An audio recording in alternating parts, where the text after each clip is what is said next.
Good evening, everyone. Welcome to the Free Enterprise channel. You're in for a treat tonight. We've got a twin cast. We've got 4 racers on our screen representing 2 different teams. We've got Bimmy and Jimmy Eat World here tonight versus Harp Faders Anonymous. Up on the top, we've got Plumeria Knight from Bimmy and Jimmy Eat World versus Scratch Dragon. And on the bottom, we've got Hushed Pyramid versus RPG Mel. And I think it's going to be an outstanding race tonight. Looks like we're all primed with a Palom hero. How you doing tonight, Wreck-It? I'm doing just fine. How about yourself, Korgs? I'm doing well, and really looking forward to this race to see, 2 of the 3 racers that race for these teams, head to head against each other tonight. If 2 racers from the same team manage a win on this same stream, they're going to take the week for their team. If they split, I believe there'll be a 3rd race to settle that. So yeah, I'm really excited to see how all these racers, these are 4 racers, and even though they're up against each other in one-on-one matches, they're all racing the same seed. So I think it's going to be a lot of fun to see 4 different approaches. Absolutely. I'm hoping to see a lot of divergence, even though we got 2 people from the same teams. Generally, from what I've seen, anytime we have a doubleheader like this, they kind of follow the same path, but I'm fingers crossed for a good chunk of divergence. Give us something really exciting to watch. So we got Palom, our hero. Can't get rid of Palom from the team, and he's joined by another Black Mage. And we have Odin in the Beigen spot handing us a hook where if we take a glance at the objectives tonight, I think our runners are going to be pretty interested in looking at that hook. Absolutely. That's probably not going to hold out too long on that. That is also a character check, too. Hopefully find someone to help give us a little boost in early power. These 2 characters, not the greatest right out the gate to start with, unless we get some really good item shops. Yeah, it would be... With these 2 Black Mages, if I can just get a big old pile of gold and find that shop that sells Stardust rods and buy 2 of those, that would make me feel pretty great for at least the overworld, and then really power up Palom's Quake when it comes to that, and then be hoping to get Rydia online with a big summon. But we have our early looting. We got a couple folks in Damcian, actually 3 of them in Damcian, and RPG Mel checking out Baron. Yeah, and I do believe Plumeria Knight checked the waterfall boss. If I'm correct, I think it was just a lunar sparkle. Didn't see which one it was.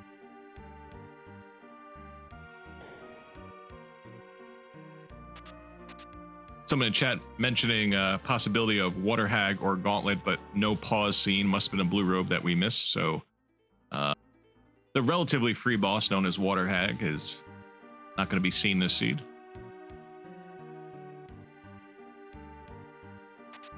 Well, at least it saves it from showing up in a particularly punchy spot. Always glad to see something like that out of the way early. Hey, look at that missed shell. Dealing out the Stardust rods there in the weapon shop. They are 60k a piece. RPG Mel can't afford them yet, but I would wager that he'll be back when he has that big pile of cash that I mentioned earlier. So we know where your early power is at this point.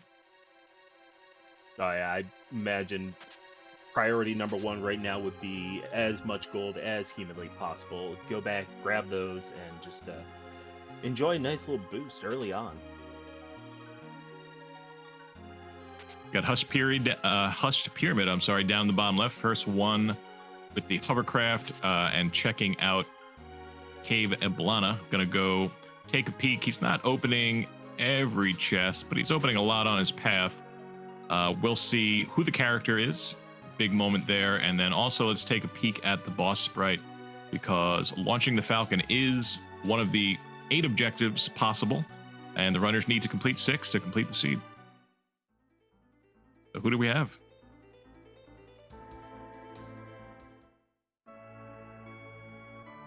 That's a Sid right there. Nice little addition to the team. Get a little chunky character in there to be able to take some hits. And Beigen in the Rubicante spot. That's a little scary right now, but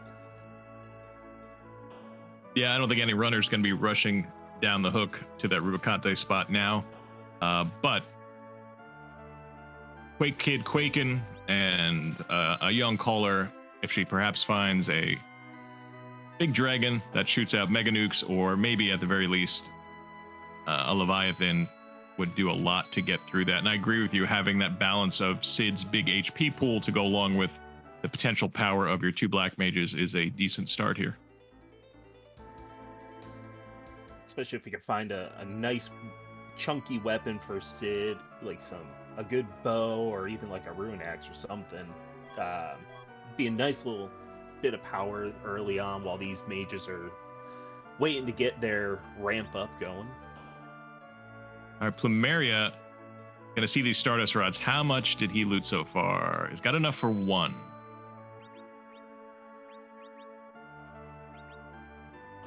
So he picked up his one Stardust. We'll see if he makes a return trip when he has more money, but that should get him going. We'll see if he wants to tackle some early checks or head down the hook as Pyramid did and as Scratch Dragon is now doing.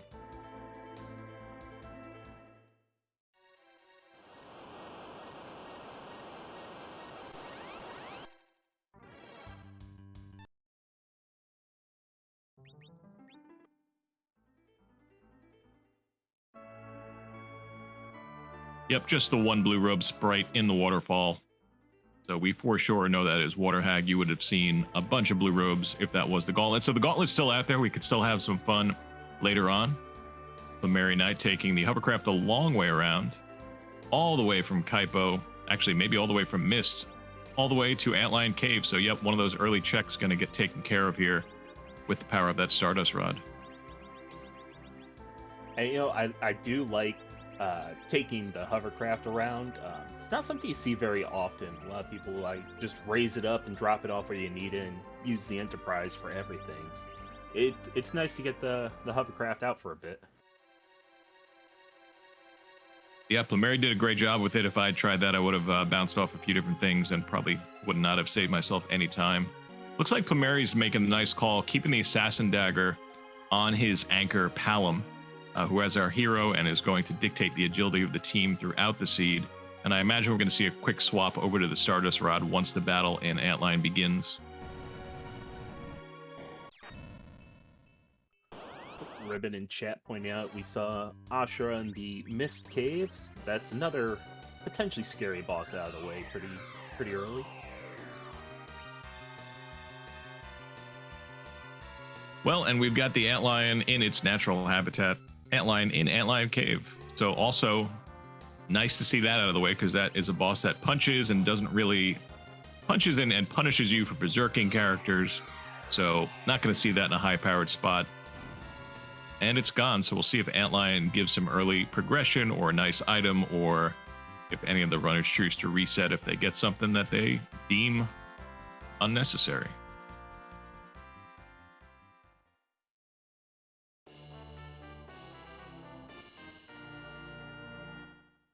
Spoon, not really what you're looking for, but if we do happen to find an Edward that's a nice little chunk of power, or an Edge can throw that. Yeah, as soon as I saw that, glanced over at Mel's screen, because he's the first one to go to Hobbs, and was wondering if there's an Eddie up there. But nope, it's Eddie's buddy Tella, and taking out Plague.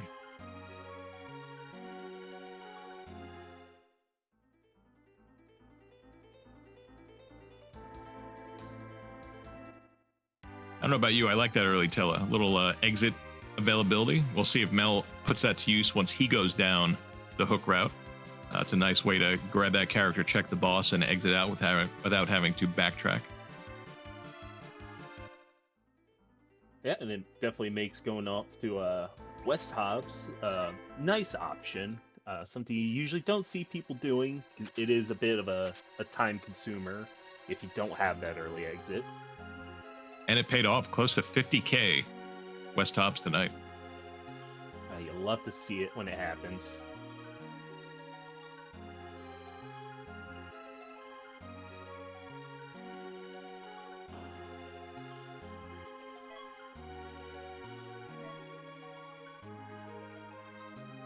Looks like Plumeria is going to be our first runner to hunt down the Staleman chest. Plumeria going into the infirmary, checking everything at this point.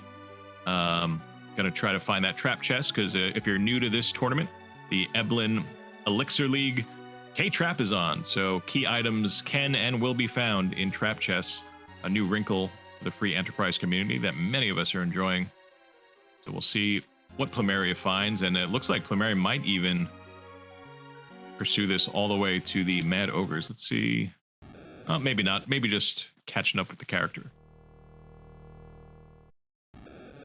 Yeah, but looks like he's gonna go grab himself that Sid. I think at least one other runner, I want to say it was Scratch Dragon, had already found the Stale Man. It was in one of the 3-stack chests on the right. Oh, at the bottom right there? Yeah, the room right before the save room. Gotcha. At least one person saw it. I might have seen two.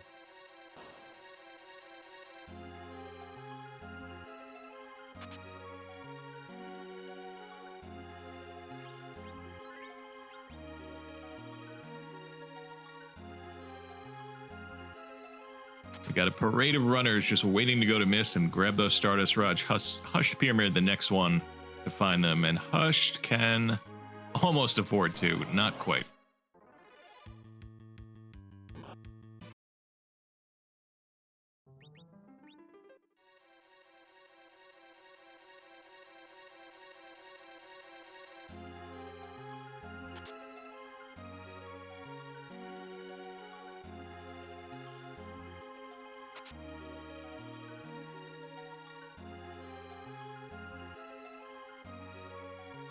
Well, we are all set up for our tea party. All 4 runners now have spoons, so stir in your lumps of sugar, your creamer of choice, and away we go.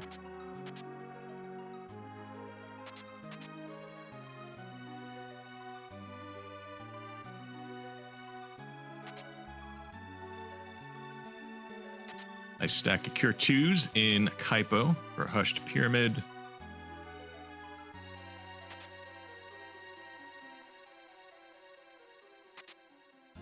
Chat pointing out Yang is a character that has been found, so at this stage I guess we know 5 of our 7. Tella, the 2 young black mages, Sid and Yang. It's a nice little interesting variety we have going on here. Doesn't leave a lot of room for the folks who can wield the big sword, like Cecil, or I believe an Avenger was seen in shops. So we'll see if anyone shows up who can use those. But right now it's leaning mage heavy and high hit point beefy guys.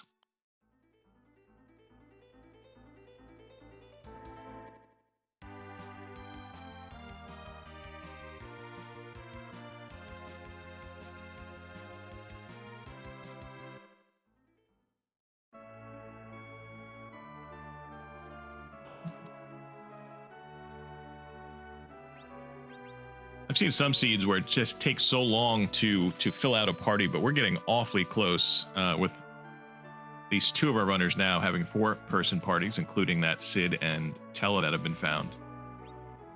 See how quickly that 5th slot gets filled, if it'll be one of those Yangs that has been spotted, or if we get a key item that leads to maybe someone more interesting. Though Yang can use those elemental claws, which could come in handy. I don't think we've seen an elemental boss yet, but they are still out there.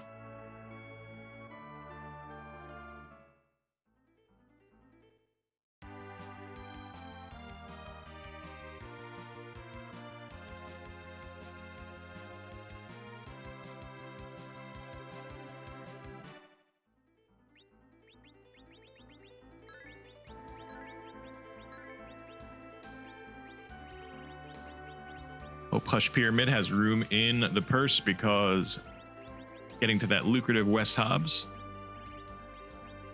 picking up his close to 50k, and exiting out with the power of Tella.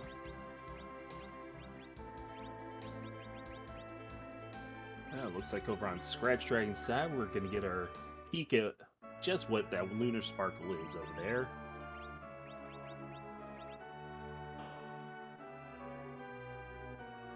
and RPG mill at the same time. Oh, that's just rude.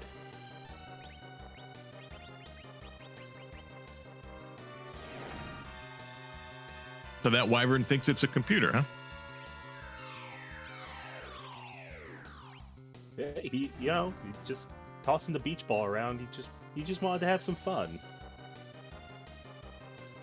Wyvern confirmed calculator, followed up with a Kainatsu. Getting some damage off. The Sids should definitely survive any potential wave, and nice timing by Scratch Dragon with that Lit 2 hitting during the raising the water phase, doing big damage.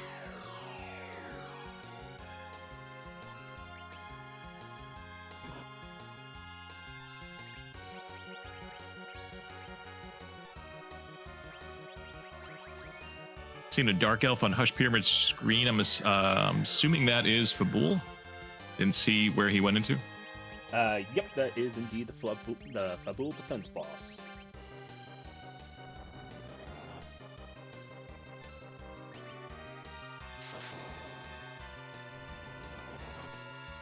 Big hit on Scratch Dragon Sid by the Kainatsu, the last person standing on Scratch's team.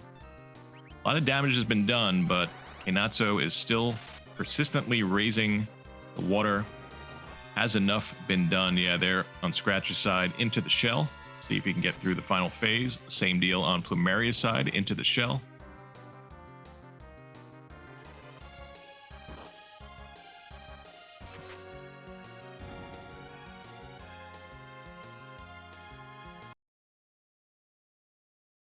And Plumeria through first. Gonna get his Yang and an Earth Crystal. Want more cash? Want Stardust Rods for every single Black Mage that you find? Well, chances are after checking out our cash-only treasury, the runner will be able to do that if they so choose.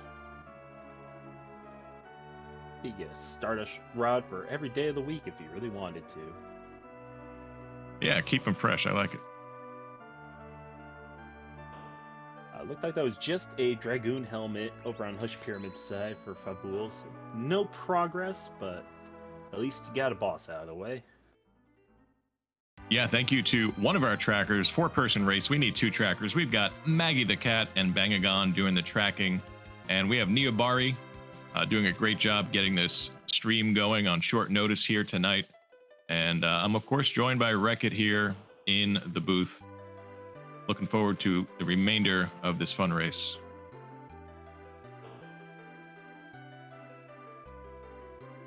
Yep, Plumera just heading straight for that treasury. Makes a lot of sense. Well, I guess we can rate the cash value if you'd like. I don't see why not.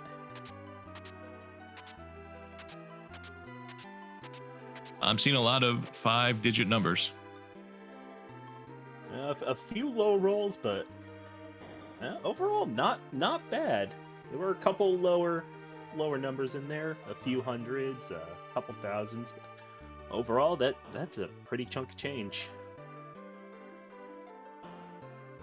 Plumera, not gonna let that cash sit around too long. He's gonna go find someplace to spend it.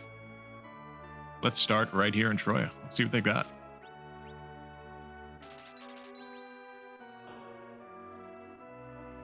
Shirts for our mages, young and old. And in the weapon shop, some cane gear if we ever find a cane, but there is one of those elemental claws, the ice claw being picked up. Could come in handy, especially if that ruby is in a spot where you don't want to have to deal with the fire 2 counters. A power punching Yang with an ice claw can do a lot of damage. Absolutely. And over on Scratch Dragon's side, I didn't catch the full shot, but I definitely saw some Artemis arrows in Acidia. So that's a nice little treat to remember. Yep, Hush showing us that as well. Dwarfax, again, if that mystery cane happens to appear, nice to get him back road. We'll see if that comes up. Plumeri Knight wants more gold.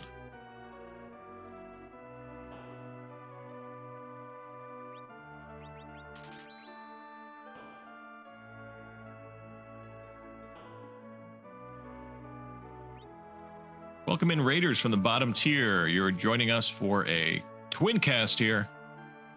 4 racers all playing the same seed.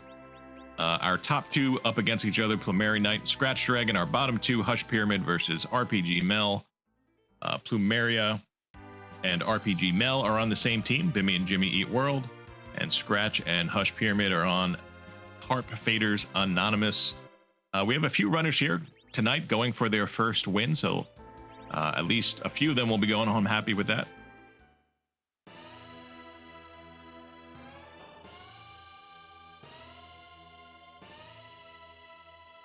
We got a lot of action here. We got trap chests on the right. We have Demas being found in Ordeals 1. We have a lot of checks being completed right before our eyes in different spots. At this rate, I feel like I'm gonna be cross-eyed by the end of this. At the end of this race, just trying to keep track of everything all at once.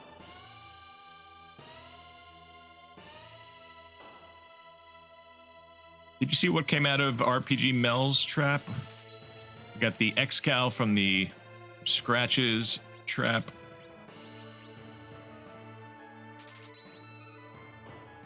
I did not catch it, but I'm not seeing anything additionally being lit up, so I'm guessing it was just Maggie the Cat in chat saying Mel White, so we did not see.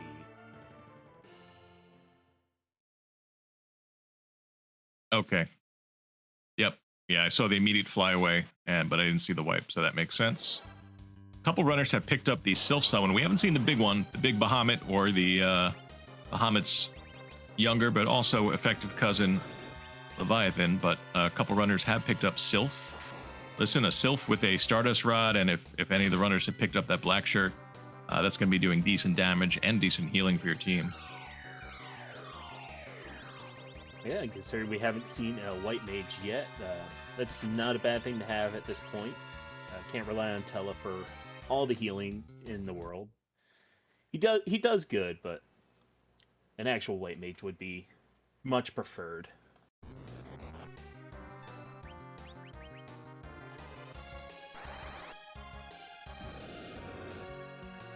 Also, I don't know if anyone checked the free summon on Hobbs for Rydia.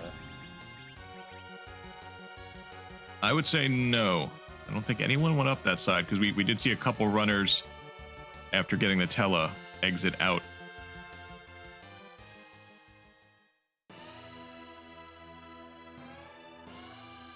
I think Hush is going to be very happy with his choice, at least so far, upward deals, seeing that Demas and seeing these D-Lunars, which are going to be pretty susceptible to that Stardust Rod action.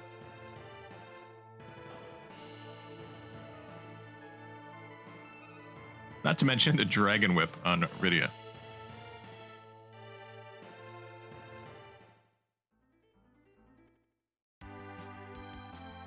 And whatever Tella just did.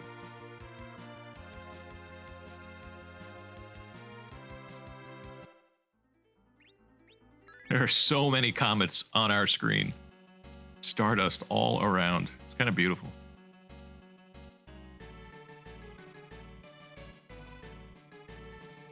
A nice little meteor shower for this event.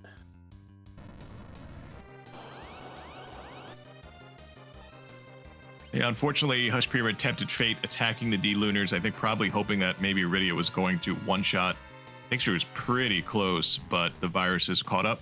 Luckily for Hush Pyramid, did the save after the Demas, so just has to reset and might switch over to the Stardust. Fire 2 also a good choice. We got a Magma Key on Scratch Dragon's side from the Staleman Skeleton Chest in Eblan.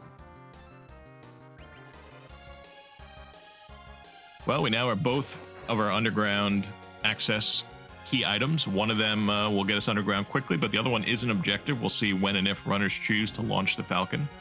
We know Baigan is waiting in the Rubicante spot, so no real rush, despite their growing power.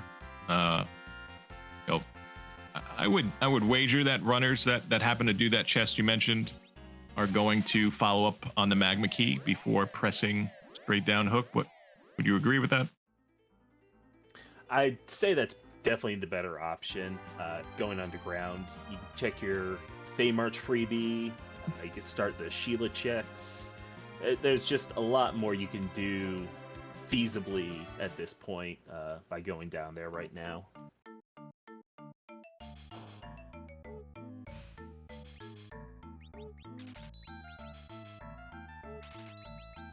Good job by Hush taking out both D-Lunars with the same Fire 2 cast, and now the hero Palom is going to go into the Ordeal's hero fight all by himself. The hopes of his team upon him. And if he succeeds, he'll unlock his elderly companion's spell list, which, as you mentioned earlier, is going to be our only white mage aside from that Sylph cast for the time being.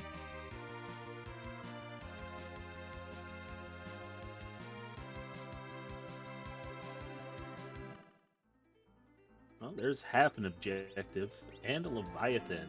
That's a nice find there, all around.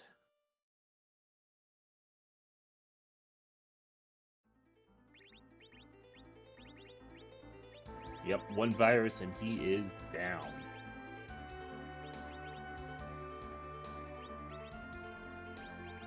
Okay, so that was Adamant from Ordeals? Yep, Adamant from Ordeals.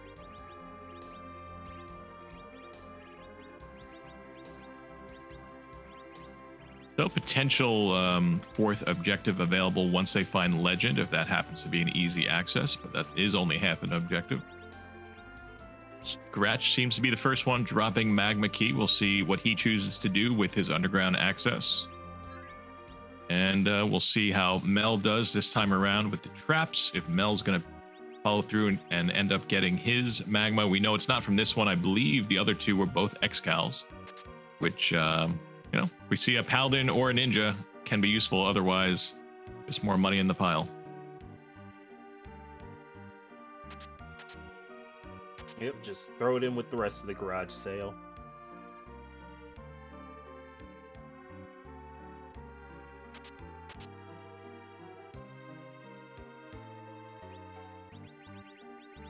Tiara, a nice find in the Agard armor shop. Also, Ninja hats if you need some agility manip.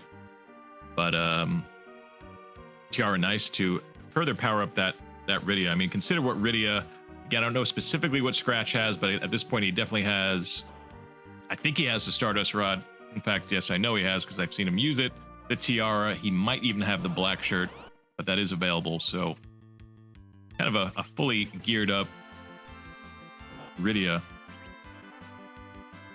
You know, the seed's given that to the runners tonight if they want it. This seed has been very generous very early with double Black Mage start and then just a whole mess of items to get them going. It is... You don't see very much luck like this. Hush Pyramid, kind of conveniently after doing that D-Miss, picked up the Baron key from the D-Miss check, and then, you know, why not stop by Mist Weapon Shop, pick up another Stardust Rod. Couldn't afford two earlier, can even that out now. And yeah, I would imagine that we're gonna get a Baron shop check from Hush Pyramid and a Baron castle completion. Not a required objective tonight, but I would imagine Hush Pyramid is hoping to see another one of our unique characters tonight to see what, you know, how the final party might shake out. Definitely, I'm most likely hoping for either an Edge or a Cecil would be great, or even a White Mage would probably be best at this point. Yeah, I would accept any of those three options and be happy with it. Really, as long as it's not a dupe, I don't think people will be too upset unless an Edward comes along. I think it'll probably be the only option someone will be not too happy to see.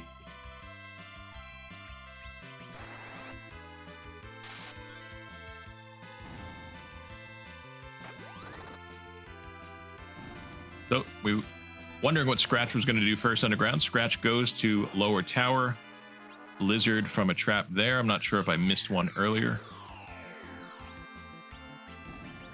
Lizard spear, I believe. Again, not something we can use. No, not with this current party. I think he did find one other chest earlier, but I did not see what he. I'm seeing the crystal lit up on his box, so Yep, could be confirmed by both of our trackers. not the crystal we're looking for, unfortunately. Just a pretty shiny rock. You can look at it. You can use it if you really want, but it will not help us in this flag set. Yeah, it's funny how again with the first use of K trap in a tournament, it's just created this other key item that no one cares about other than your key item count, which you know the crystal you need to allow yourself to fight and attack Z, which we don't do on this flag set, and it also can get you closer to 10 key items in this case, which sometimes matters, but sometimes also doesn't matter on this flag set where you're just trying to complete your 6 out of 8 objectives as quickly as possible.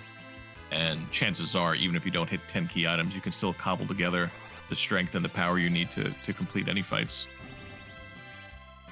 Yeah, getting that 10 will definitely make that a lot faster, but not generally necessary for these flags.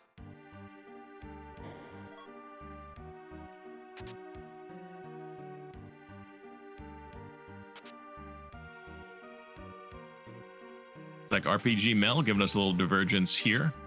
Following up on the Earth Crystal, and I'm assuming checking the Flame Dogs. Our first runner to do that could be an exciting moment if this pays off big time. Another character check and a couple key item checks, with the first one being in its vanilla location. I always love to see it. It's in one of the first 2 chests. It's always a bad feeling when you go there and it's in the very last chest to check. Scratch Dragon Yeah. walking out of Babel, not finding a whole lot. Didn't see all the chests, but I did catch the last one was a full moon. So again, if we do happen to find that edge, he'll have a nice little back row weapon for him. And Mel didn't get the crystal, but I believe Mel got the crystal ring, which is even nicer. So nice piece of gear, not progression, not a key item, but probably with this kind of low hit point mage team, not too upset about seeing that as he climbs Zot. I was wondering if he was going to fully commit to doing it. Looks like he is.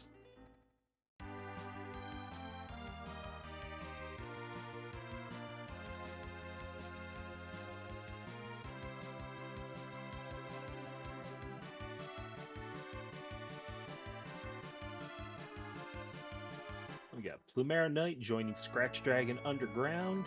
Hush Pyramid doing the chest that's gonna get him underground. So we're about to see a little bit of convergence from her. Oh, there is the Bahamut in whatchamacallit? Tomra, there we go. That's the word. Did Plumeria just pick up a Bahamut summon? He did indeed. Right in the item shop of the Tomra. And there's your Sork robe if you want an upgrade on your shirt. While that was happening, Scratch Dragon saw the Feymarch freebie, picked it up. It's the Rat Tail, and with that starting hook, that's another available check. Picks up some mute arrows in the Feymarch weapon shop. Our mage killing arrows, we'll see if those are required and make any of the fights easier. Uh-oh. Is that a pair of brothers down in the Feymarch? Huh. Yeah, that is indeed. That is not something you want to see. Yeah, so the brother on the left, Dark Knight Cecil, that is just about one of the toughest spots to see DKC in. If DKC had been on the other side, it's still tough, but a little more doable. And then Golbez on the right. In that spot, actually, if you can just get a Starvel up, you're fine. The magic power, chances are, bouncing off of your Starvels is going to take care of it. But yeah, much less happy seeing DKC on the left there in the king spot. I've heard some runners have done it, but that does require a pretty high-powered and high hit point team. So we'll see if that gets tackled on stream tonight. Yeah, it's I've had a few encounters with DKC in that spot, and it is never fun. It's just such a struggle to get to the power level you would need to be able to take them on. We see Mel taking a fight here using the Sylph Summon, and if you're not familiar, basically every Lunar Sparkle boss counters summons in some way, and Paledim's counter is Quake, but Sylph is also healing at the same time, so we have kind of a seesaw battle between Paledim and RPG Mel's team.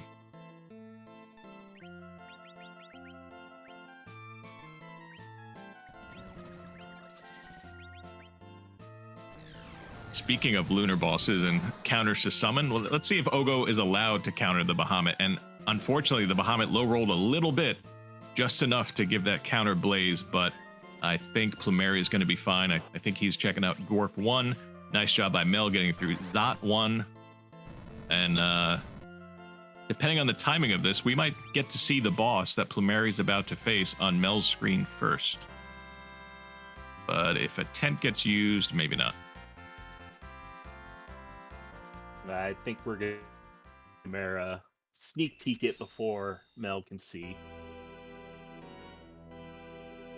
Either way, one runner is going to spoil it for us before the other.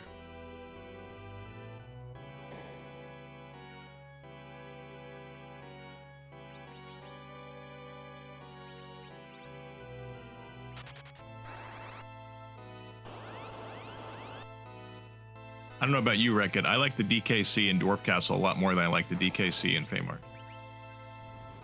I am a big fan, and that is Elements. That's not a pretty good spot to find them. Those Fire 2s shouldn't hurt too bad now. Not even scratching even that DKC. Yep, such a low hit point spot. Was that quad 9s from that Bahamut? that was quad 9s. This is a strong Iridia on Plumeria's side and many of our runner side with all this gear they've been given.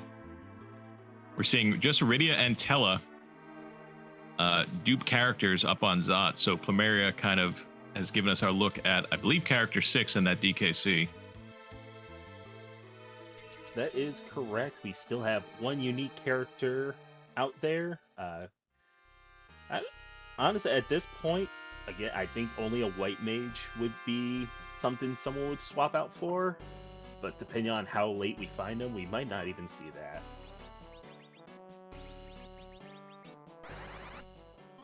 We have the warp glitch on for this flag set, so Plumeria getting the pan from the Dwarf Castle check, and the warp glitch into Sealed Cave gives a golden apple.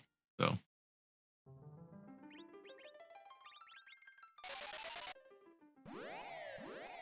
1 out of 2, not bad. If you're Plumeria Knight and you have that DKC, and I think all we have so far are X-Cals, which of course is very good, would that push you to go do Ordeals? I think so, especially because we still haven't found the darkness. We know it's not up there, but it's still a possibility that they could find it. And definitely with the Tella as well, I would say that would definitely be a strong push to get up there. And unfortunately, that Mom Bomb fight at that spot is tough, and Mel takes a wipe as the explode happens. Yeah, just that lack of hit points, not having that Sid, I think right now, potentially costing Mel that encounter. See what he decides to do.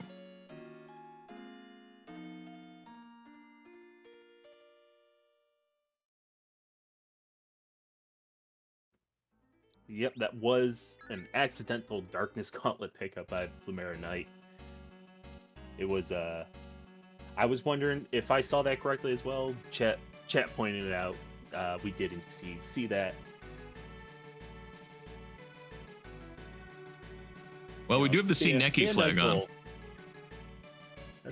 That is true.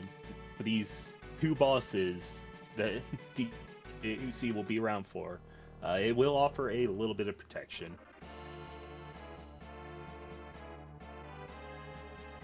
Not as the crystal armor he also picked up, but you know, 10 less damage is 10 less damage. Lemaire is going to be happy that finding that DKC pushed him to ordeals to see the demist. At least know we don't know if the demist ultimately leads to value. So I don't think Hush Pyramid didn't complete Baron yet. Am I right about that? Do not believe so. So still kind of a question mark, but it's just nice as a runner to know that, okay, I found the demist. I don't need to go to out of the way spots.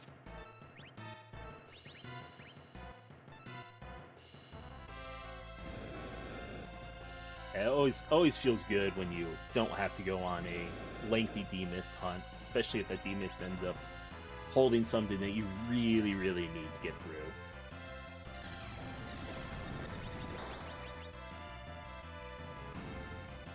And it certainly could. I mean, getting that darkness crystal is big at this point with we have King and Queen available, though, you know, you could argue the King down in Feymarch really isn't available because we did see it's DKC. So getting that darkness maybe even more important to guarantee that you have access to those two objectives up there. Yeah, seeing those bosses down there, I definitely would be hoping to avoid that as much as humanly possible.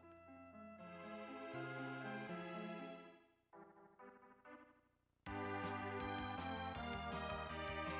think we have two new checks coming in. Hush Pyramid with the Stalemen and Cave of Blana. Scratch Dragon using the Panbonk and going to follow up on that. Miss what Hush Pyramid got. That was a tower key. So not an objective, but is additional 2 key item checks, which could possibly get us what we need.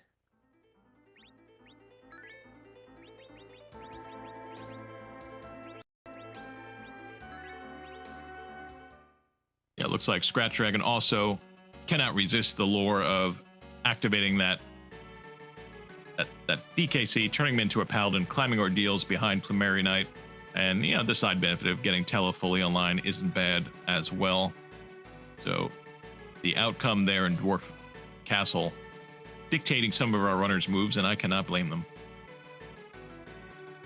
No, not at all. Seeing that DKC, especially, you know, as we've said, with such a low HP party overall, having getting DKC up to Paladin Cecil does enable cover strats for some potential scary bosses in a few spots. Yeah, good point about party comp there. Like if the same exact thing happened, but you had an Edge and a Kane with an Avenger and a Rosa already, maybe, and no Tela, and you get that DKC, maybe you don't do it, even though he is obviously basically the strongest character once you put his top gear on him. But yeah, with this party, it's pretty much no doubt about it. Let's get that Paladin. We found Excals already.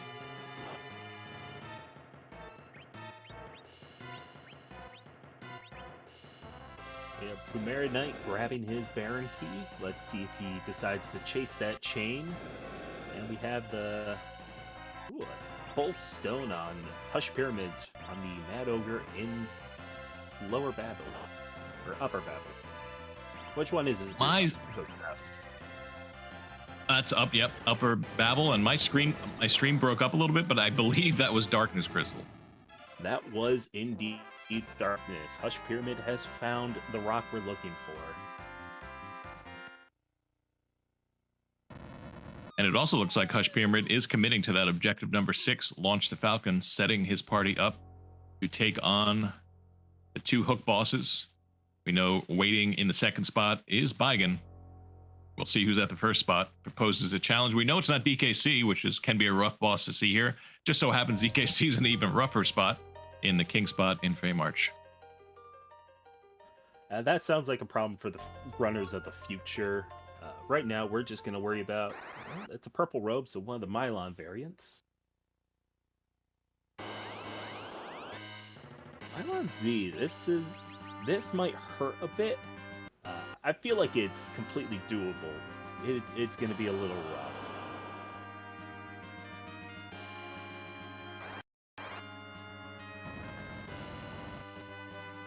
Yeah, it occurs to me if Hush Pyramid does indeed go to Dwarf after this, he would be in Go mode because he'd get that pan. But again, it's Go mode and kind of air quotes or whatever kind of qualifier you want to put on it. So I think a lot of runners will be very happy if they come across the Legend sword to complete Forge or that Luca key for the Sealed Cave objective. And we'll see, I think Plumeria Knight first one to turn in the pan here.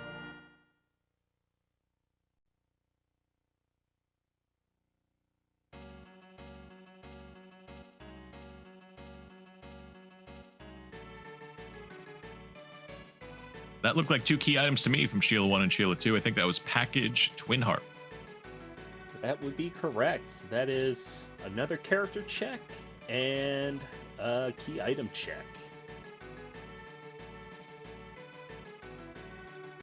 So if you're joining us now, we do have two teams going against each other, Bimmy and Jimmy Eat World, and also Harp Faders Anonymous. I'll point out Plumeria Knight is on Bimmy and Jimmy Eat World, so looks like he might be setting up to do that Harp.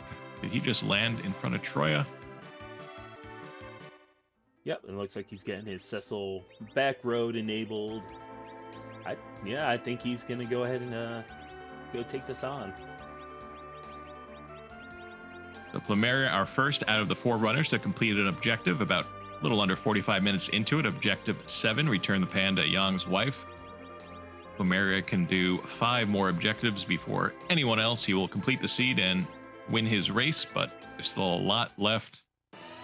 The Harp, of course, one team, the team Plumeria's team is facing against has named their team in a way that suggests that doing the Harp is an unattractive check to some, and I can understand why. It's a lengthy check, and it's one key item check. It's a lot of fun, of course, because we're about to hear some randomized music played by Eddie, but Plumeria Knight really hoping, I think this pays off, especially against a team named Harp Faders Anonymous. There would be a little bit of appropriateness to that. Especially if he finds either the Legend Sword or the Luca Key in here. That would be really big. And if Scratch and RPG Mail decide to commit to their name and fade this Harp, they would in fact have to commit to fighting one of the bosses down in the Fey March.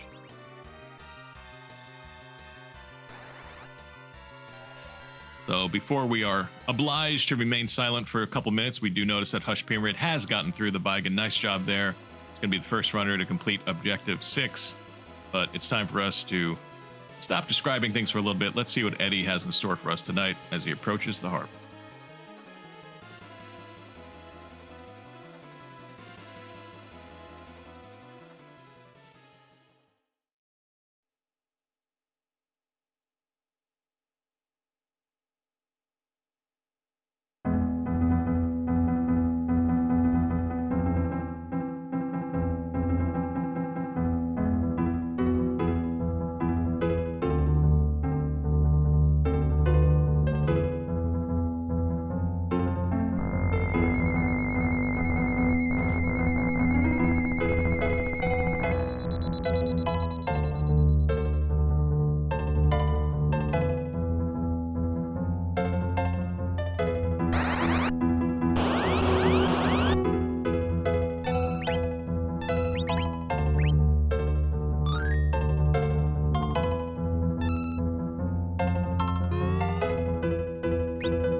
Great tune. I didn't recognize it, but chat saying it was Mario Galaxy. CPU down in Cave Magnus. Let's see if it pays off. And it does. And also what? Oh, yep, there we go. It was one of the items we were looking. I did catch on RPG Mill's side what was going on. Took care of the warrior chest, only getting a rune axe out of it, unfortunately. Yeah, I was rooting for Mel to get something good out of there after having to reset out of that Zot Mom Bomb. But yeah, unfortunately, just a decent axe that, depending on if or not, if you end up with that Sid, may not get really any use. But yeah, so Plumeria Knight now has access to everything, I guess, except for darkness. Going to have to go down that hook route. And I imagine we'll do that at some point because it is an objective. So things, I think, are looking pretty good for Plumeria right now. And I believe, is this going to be his first look at the Fey March and what's happening down there? Or did he already see that DKC? I don't recall. I don't think he is one of the ones that went down there right away.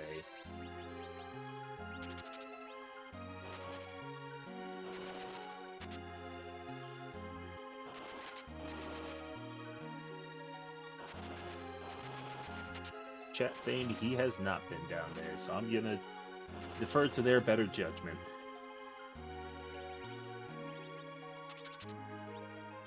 Hush Pyramid probably not going to be too happy after this tower trek that we saw Scratch complete already, getting the crystal, and I don't believe there was much else of value in the tower, but of course runners are playing independently of one another, don't know that. No, but he does have the tower key going in, so he does have the cannon room to check out, and could also potentially do the top of tower. I don't believe anyone else checked that yet.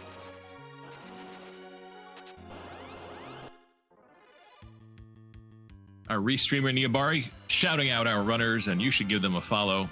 Plumeria and RPG Mel representing their team. Dimmy and Jimmy Eat World. They're currently 1-1 after 2 weeks. This is now week 3. And we've got Hush Pyramid and Scratch Dragon representing their team. Harp Faders Anonymous 0-2, looking for their first team win and their first individual win. So a lot on the line for these runners, trying to win their week. If 2 runners from the same side happen to win their respective races, then that would be the week would be over in terms of record. But if they split, then that would present us with an exciting final race. Indeed, and we got RPG Mel checking some of the Sylph chests. I don't know if they found any of the trapped or if they were just getting some more gold. Oh, found one at least. That's a pretty nice one to find, too. You don't have to deal with ghosts hitting you with flames over and over again. And let's see if Mel gets a payoff here from the centipede chest. Oh, no. Well, Mel might be leading in terms of total Stardust rods at this point. Got one for free. Put it on the Palom. Not bad. Just another one for the collection.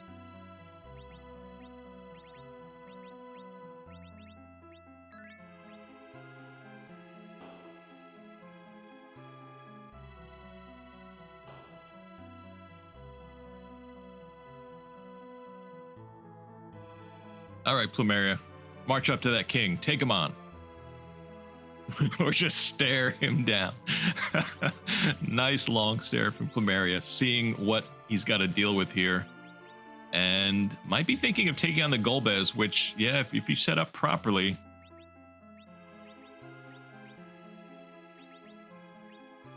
Yeah, I would say it's definitely doable at this point. Might be a little sketchy, but you should with the setup and a little bit of good luck on targeting, should be able to get through. Yeah, do a little setup, but decides to reset, going to take a cab, and so I anticipate we're going to see our first run at Golbez on Plumeria's side. Golbez essentially does, besides the spells that rain in, does 2 things at the beginning of the fight that you want to try to counter if you can. He's going to cast a hold on your party so no one can do anything, and then he's going to summon his pet, who will leave only 2 party members standing. Now, luckily, that ribbon is going to counter the instant death. I'm not sure if he has anything that counters the hold, though. So, Heroine Robe, Crystal Ring being the main pieces of gear you look for that. Well, he does have a fully online Tella and two black mages. Somebody there has to know Piggy. Uh, be able to throw that status on yourself. Unfortunately for Golbez, only one status effect can hit you at a time.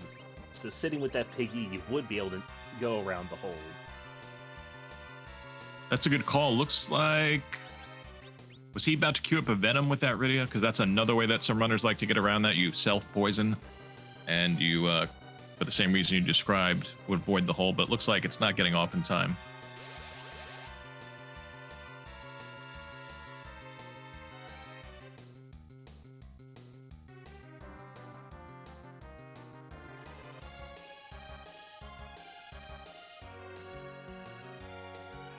I think Hush just completed top of tower. Unfortunately, missed it. I'm kind of captivated with the Golbez fight that's going on. I don't know if you saw it or if our awesome trackers, Bangagong or Maggie the Cat, could fill us in. It was an Octoman boss, and I do believe I saw the Sand Ruby get lit up, so not anything exciting that we're looking for. But yeah, it's... Was it Young in the typo bed? I do believe it was. So not even a new character check. Well, at least in the Super Cannon room, it's a nice, easy fight. King and Queen Eblan taken out as Plumeria up on top. Unfortunately, Cecil getting hit with that virus. Yeah, at that stage, it was basically a 50-50. We'll see if Plumeria chooses. Looks like going to do the status effects that you mentioned. So good call by you, Rickett. And that will be the setup that will get Plumeria through that fight.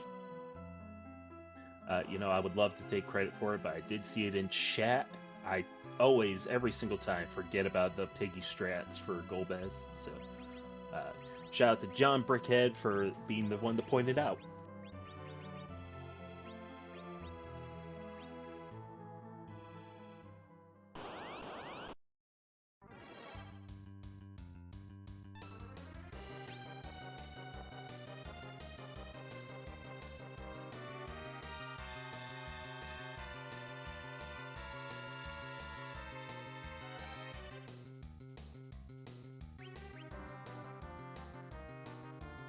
So Scratch, our first runner with multiple objectives lit up. Scratch has returned the pan and now has just launched the Falcon.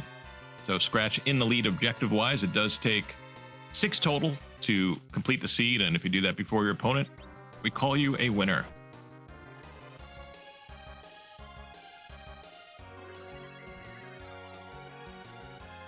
And also going to be the first one to raise up the whale. Just an Avenger from the Cannon Run check on Hush Pyramid side.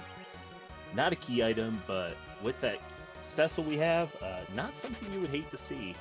Although Hush does not have his Cecil. Nope, Hush is going to have to do Dwarf. It looks like that's what he's setting up to do, which is good news for him. Character-wise and objective-wise, going to get the pan. And Scratch, the first one to launch that majestic whale out of the ocean into the air and to the moon and beyond. We'll see what Scratch does with that newfound access.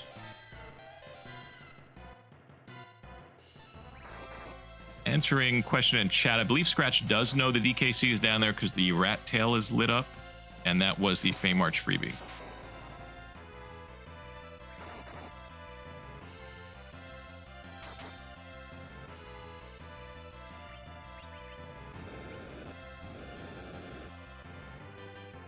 I'm fairly certain only Hush Pyramid does not have the rat tails. I think he is the only one unaware of who the Fey March bosses are at this time.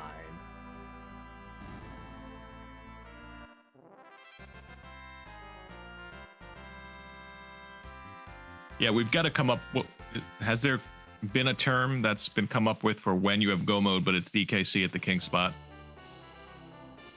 Go, but don't no go. I don't know. There's got to be something clever that our community can come up with to describe that.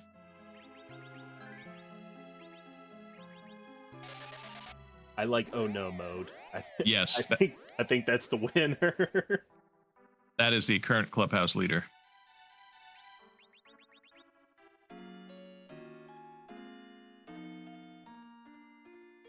Though Top Crow coming in strong with Fogo mode.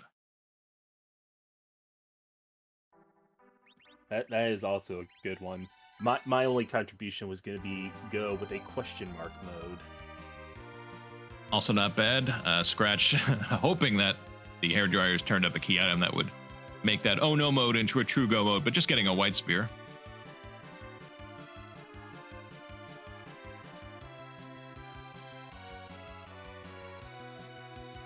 Unfortunately, not anything handy.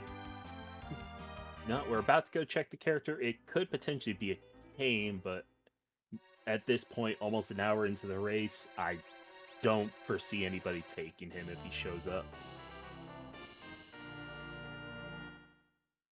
Rattail turn in, also disappointing, a lunar staff.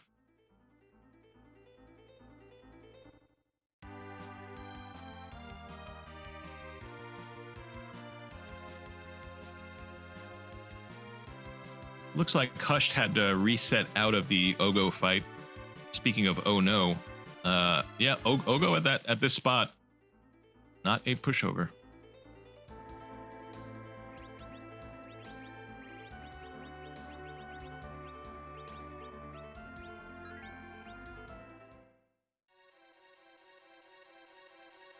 And a little bit of knowledge that we have from our bird's eye view here, there is a Cecil on the moon, and Hush does have darkness.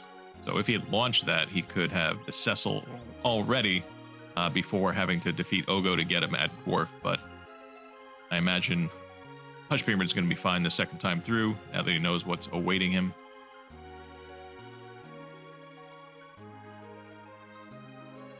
Yep, a quad 9 Bahamut will definitely easily take care of that Ogo.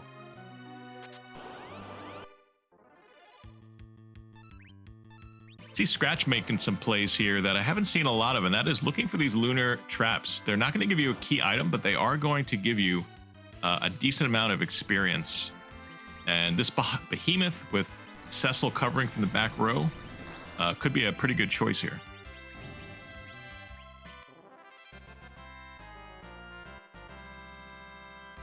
Yeah, it's definitely a play. I like it. It's a pretty good option. Ribbon, they do give experience, they just do not give key items. Trap chest will get you experience. Random encounters will not. That is. Yeah, the other spot some runners sometimes look for them is turning on encounters in Cave Bahamut, and you get those 3 behemoth tiles. Those, I believe, are the ones that do not give you the experience. So that would be kind of a, if you weren't aware of that and you went there hoping to get a nice influx of XP, you'd be a little disappointed at the end of your behemoth fight. But this one will be giving experience and some kind of item. Could be that crystal sword. I don't think we've seen one yet, have we? Nope. I think the biggest we found is the X-Gal. All right, I'm calling it right now. Scratch is going to get our first crystal sword from this behemoth. Mark it down. If I'm wrong, please don't bring it up.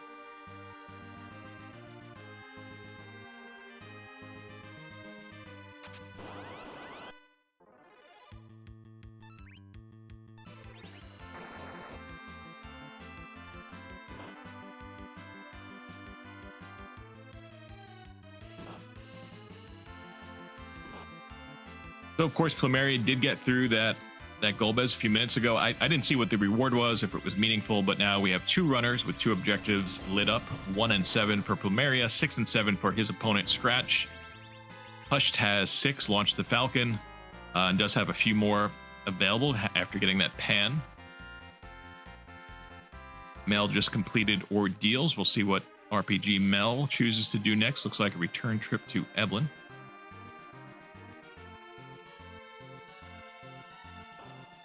I also did not catch what the Golbez gave. Also was drawn away by other things. And I'd like to remind everyone that I knew that crystal sword was coming. I would not have brought that up if it had been anything else. Yep, I have that in my official notes. Korg's called Crystal Sword. Kind of a, of course, a tongue-in-cheek calling of it, just because of the introduction of tier 8 loot. The chances are super high, especially with the adamants off, that you're probably going to run into an X-Cal or Crystal Sword. So nice, easy call in. Good knowledge for runners out there. If you're desperate to get Cecil a weapon and you don't have one, the Lunar Traps could be a good choice for you. Definitely. I mean, an Excal is not a bad sword to have, but you slap a Crystal Sword on that Cecil, and it is just it's just chef's kiss. Yeah. So I'm trying to put myself in Scratch's head, because Scratch, of course, knows the nearly not impossible, but just really uncomfortable and really unpleasant idea of DKC at the king spot. And now Scratch is going to learn what boss is waiting at the Masamune altar, which is another objective spot.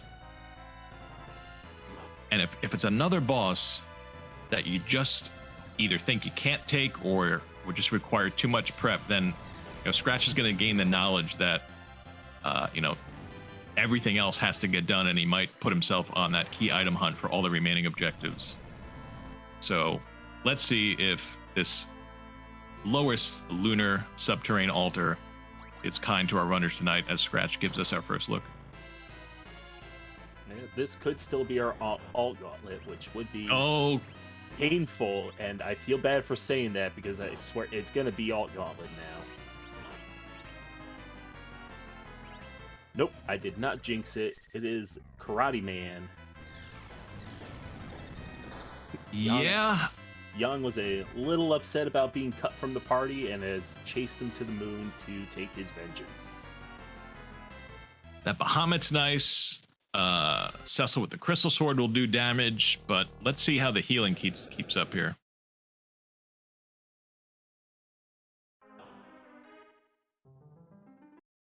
Looks like there's some Cure 3 potions, which is very useful.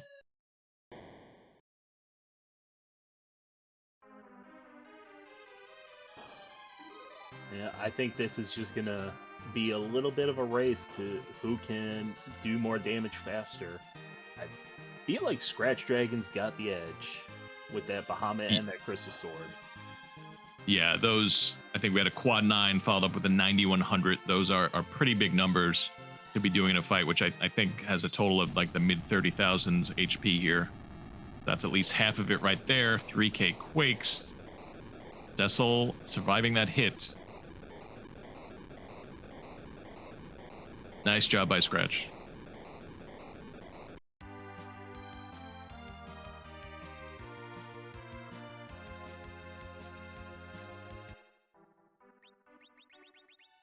Yep, not a problem at all. And that is one more objective for Scratch Dragon, put him one further away from having to deal with that DKC. And listen, you defeat the Masamune altar, you might as well take home a Masamune. Yet, there are worse things you could have gotten. Despite the fact that we have potentially nobody, Edge could still show up again, although I don't think anybody would take him. But yeah, a little French vanilla sprinkled in there.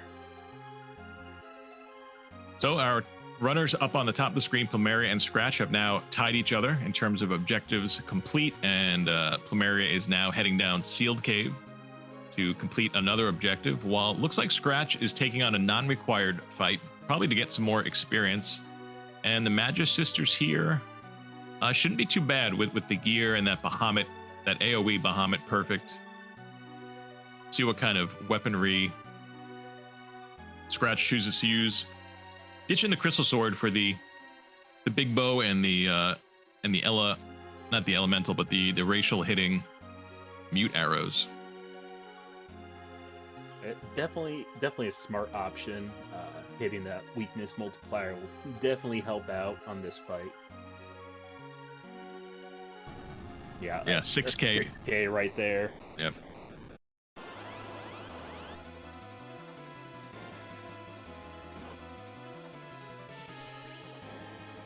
And Plumeria Knight showing us that the evil wall did not stray far from home. This has been vanilla. This has been quite a bit of vanilla. We had vanilla Antlion, vanilla Masamune reward, and now vanilla evil wall. Yep, should be no problem for Plumeria's team. Scratch giving himself and his team an infusion of XP on everyone but Tello, which I think is perfectly fine. Let's see, do we check the boxes? Well, there's another crystal sword for you.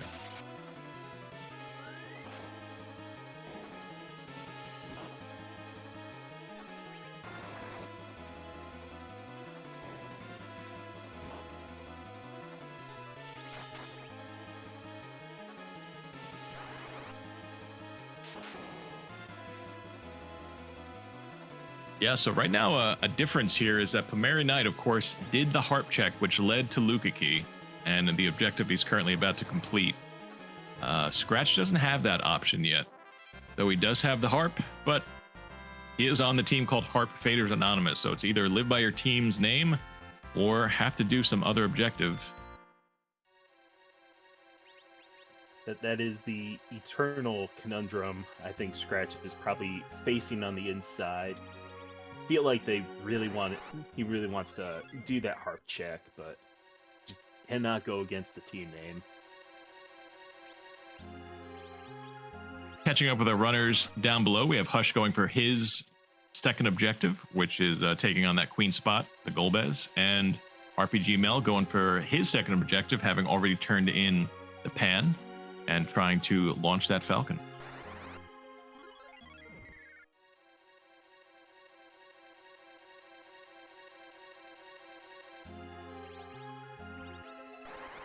Looks like we got the Capo in guards up in Cave Bahamut on Scratch Dragon's side. Given a fair bit of slaps, but should not provide too much of a challenge. No, the seed, I guess, is trying to make up for that DKC at the king spot by giving you a relative push over here in Cave Bahamut. And why not use Bahamut in Cave Bahamut? It should get the job done. Didn't take out the officer, but we know that's not a big deal. You can just kind of relax now and watch the officer turn tail and run.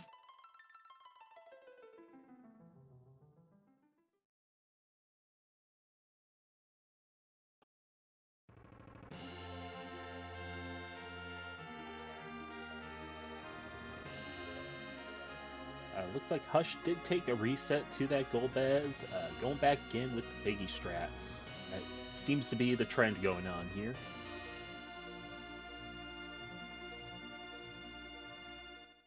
Yeah, Revenge of the Bacon Boys to take on Golbez. Avoid that hold, get up your Star Veil, and then at least do some damage to Golbez after he's crossed the damage threshold that he needs to cross.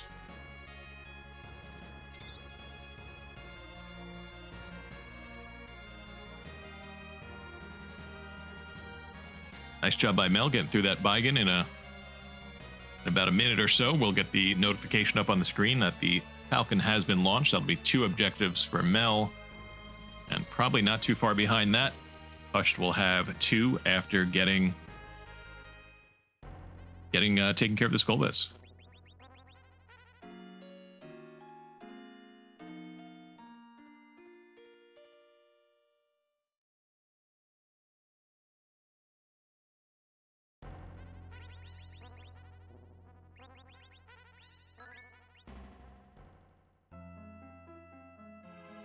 Our runners on the top part each now have 4 objectives complete.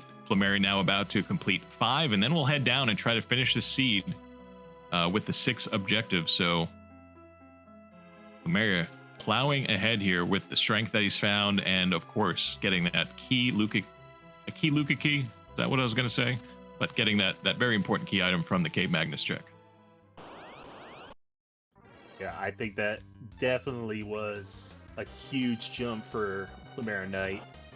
Let him skip that DKC pretty easily, plowing through all these other checks.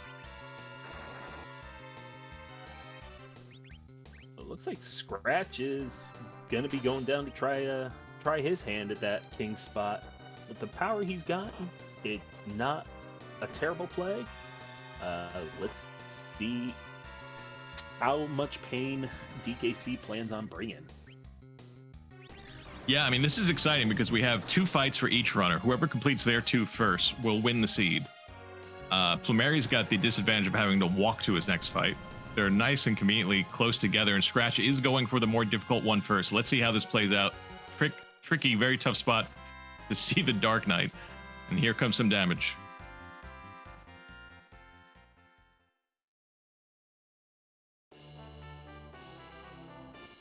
Waves over 1100, 1200, and that first attempt went south quickly. Let's see what Scratch decides to do. Yeah, that is a whole lot of ouch being brought out.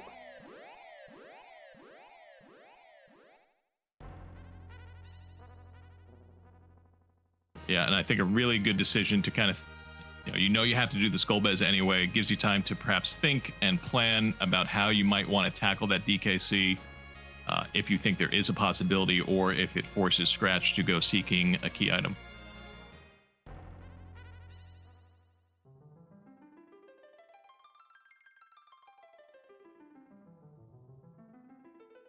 Question in chat about the viability of using a Moonveil versus DKC. If only that worked, that would solve a lot of problems, but unfortunately it does not. It only prevents physical damage, and those dark waves, I suppose, just don't qualify. No, unfortunately not. There is not a whole lot you can really do to mitigate that damage. So a lot of questions in chat wondering about if Scratch has an Avenger. It looks like he doesn't, because that would simplify things a little bit against DKC. I'm trying to remember. There's one as a reward somewhere, and then have we seen them for sale? I want to say we saw them for sale. I don't remember where. Seen. Looks like our track rat. Yep. There was also, I believe, the power key, the cannon run reward.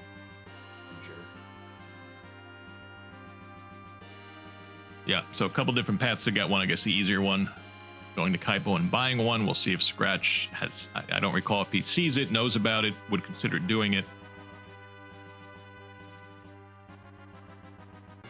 But Plumeri Knight is about a minute away from getting to his final fight after clearing out the guards in Cave Bahamut.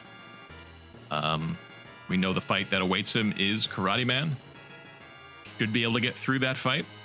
And if he does that before Scratch can defeat the DKC or find some other path to completion, Plumeri Knight will win this race, but has to get through that fight first.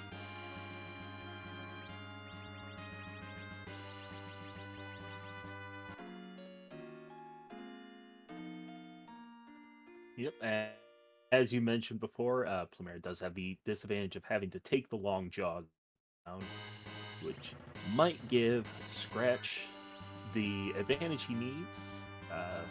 He is running out. I might be going to go rest up. Yeah, I mean, that seems like the intention is to try that very difficult fight another time.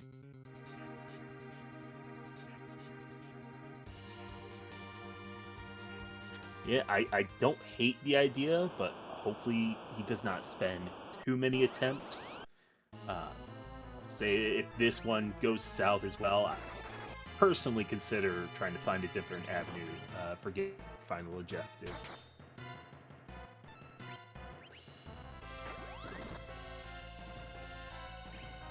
On Plumeri Knight's screen, Palom was able to tank it, but unfortunately the follow-up kick takes Palom down as Scratch Dragon back up against that super powerful DKC, doing 1100 points plus of damage with each dark wave.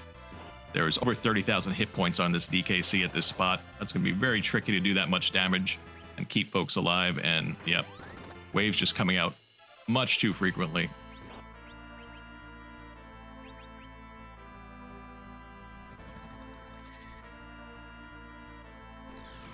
Yeah, that is probably the worst thing to see. Scratch Dragon turning down the battle speed. Looks like going to give it another shot. Like I said, I hope he does not spend too much time on this. Plumeri continuing with this karate fight, doing damage in multiple ways. Got fighters fighting, and we have that very strong Rydia, who's kind of been the star of the seed for most of our runners, launching that Bahamut, doing big damage. We might be moments away from Plumeria taking this.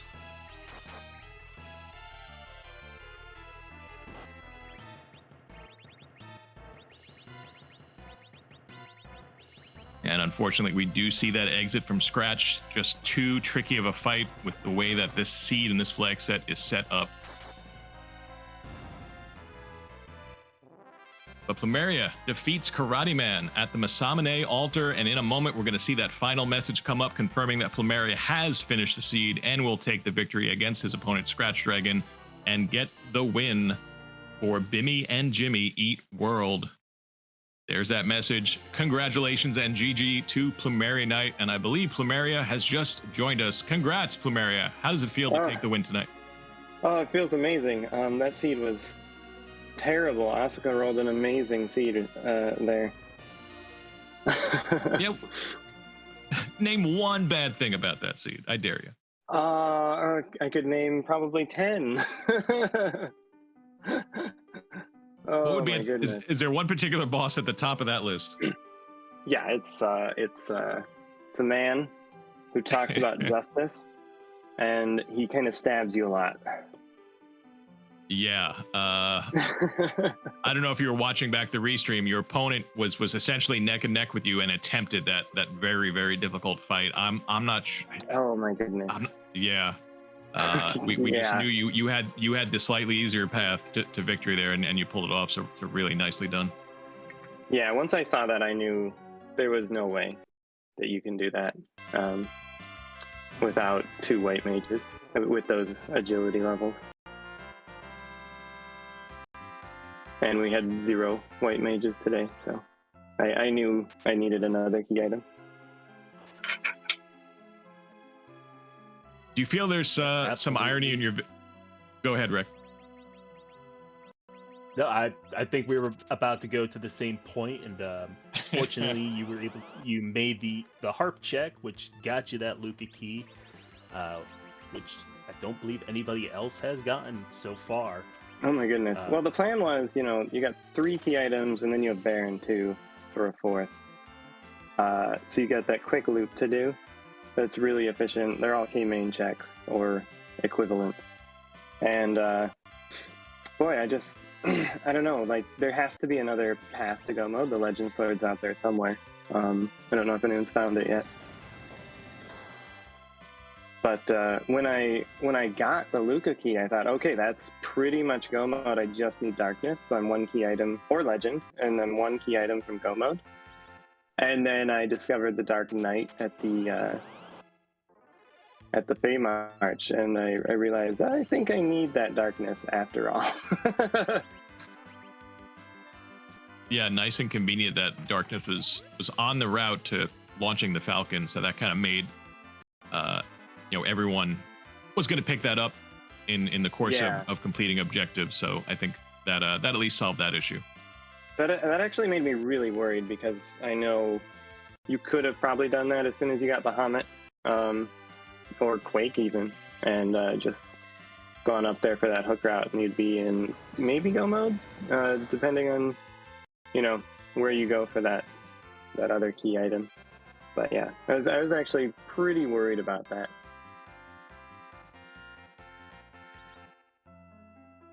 If you take us back to the beginning of the seed, dealt us up 2 black mages, and then we're noticing and assuming that all the runners were feeling good as they made their way to Miss and saw the Stardust rods there. Yeah, the Stardust, but no heroine, no crystal rings. We got Artie, but no way to berserk anyone. So that wasn't too great. It felt like it took a long time to loot in the seed. I don't think I got underground until like 30 or 40 minutes. I was really surprised that I was able to get under 130 on this seed. Yeah, and that great time and your win again just came down. You just must have felt such kind of elation when you did that harp check, and there's that objective just staring you in the face? Absolutely, yes. That was beyond elation. I thought it was I don't know, just kind of lucky. But yeah, it was I was happy to get it. Yeah, when you sign up to race randomizers, you do have to accept that sometimes you will win and sometimes you will lose based on lucky or unlucky. Looks like chat reported based on your spoiler log that the Legend Sword was the Zot check, and so far only RPG Mel was the only one to attempt that, and unfortunately he was a little low level. He got through Paled him in the first spot, Mom Bomb in the second, and the Explode wiped him and he left.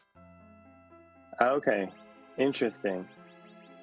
Yeah, so I would have done Zod if I hadn't been, one item from Go. That would have been, I don't know, probably would have saved the trip down to the Masa altar or something. Not sure how much time that actually saves though. That's a pretty long check. I was happy to fade it. So correct me if I'm wrong, these are the first two races between your teams this week? Yes, that's correct. So looks like you're moving to 2-0 personally, and then you'll just need one more win from one of your teammates to win the week. How are you feeling about your team so far in this event overall? Oh, my team's been doing great. We got a great result week 1. Felt like we could have won last week against Bring Your Own Bacchus, but unfortunately it didn't go our way. But our team is really skilled. Everybody knows, what they're doing and their strengths and weaknesses. So it's been fun.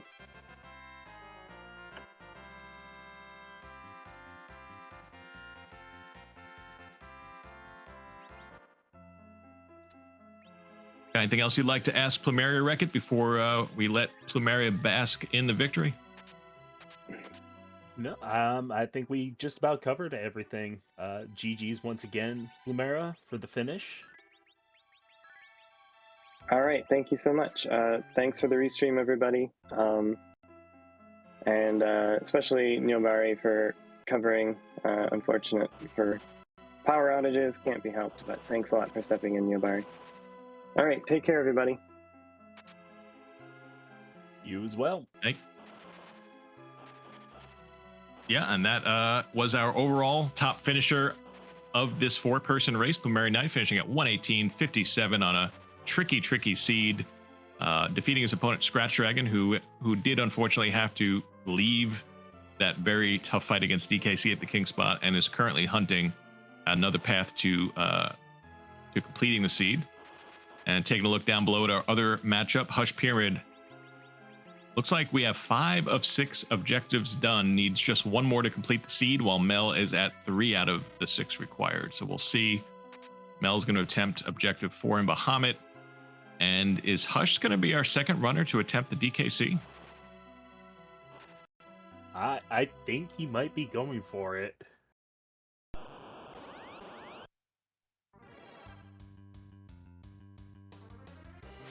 Yep, he is indeed. Unfortunately, I think we know how this one's going to play out.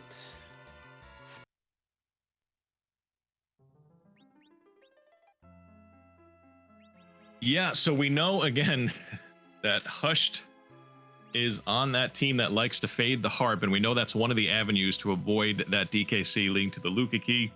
We know from the spoiler log that the Legend Sword is at Zot, so those are the 2 spots that you would need to hit, one of those 2 spots, to avoid having to do that DKC. Hush is going to give it another shot as Mel wraps up his Cave Bahamut fight. We'll see where Mel goes next.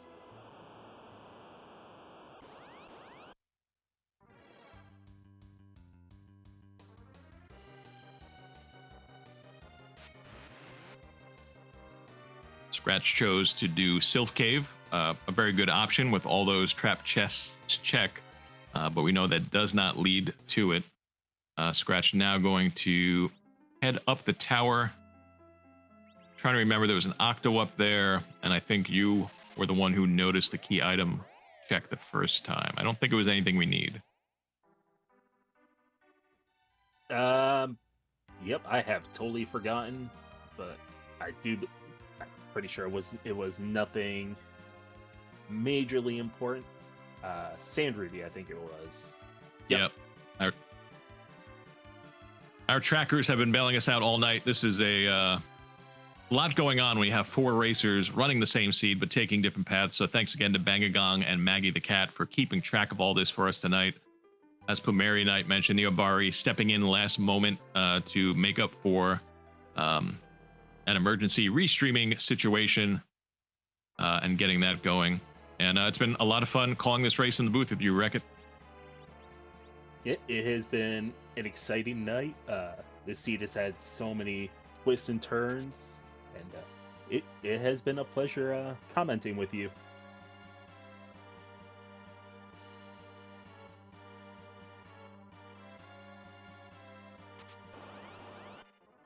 We do see Hush Pyramid going up to Zot. We'll definitely be able to get through it, and we'll get that Legend Sword, which will... Yep, that will be 6 objectives for Hush. Yeah, barring something very unexpected happening, it looks like Hushed will be able to take the win against RPG Mel. It's not over yet, but we'll see how it goes. The good news for those of us who are in the audience, though, it does mean that these teams are going to go 1-1 tonight, meaning they're going to have a third and decisive race. I'm not sure who those 2 folks are. Maybe someone on one of the teams in chat can let us know who the next 2 racers up are in this matchup, because from all appearances, it's going to come down to that race, which is always exciting.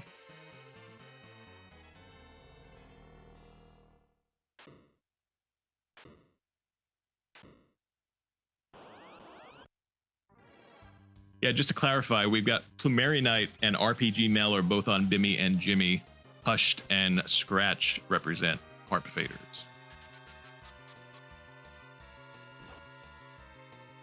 And thank you for Plumeria. So the deciding matchup, assuming the outcome that looks like it's about to happens, is going to be CS Radical versus Jay Brunter. That is going to be a heck of a race. And yeah, a 1-1 result after tonight. It's going to make that third race a lot of fun. Absolutely. As much as it would have been nice for one team to walk away with the win in just one night, we love, as an audience member, seeing the tension of a 1-1 split and a deciding match. Yeah, way better for us.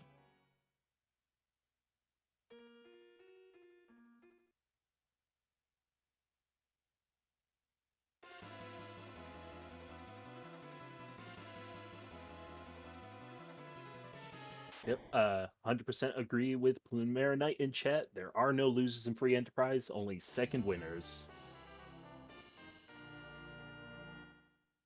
And even if you are the second winner, I mean, come on, we're playing this amazingly fun randomizer of a classic game that many of us played decades ago. And it's a great time. If you're new, if you're watching this race and you're wondering what's going on, feel free to ask questions in chat. Maybe if you haven't already, join our Discord. Maybe you want to get involved as well.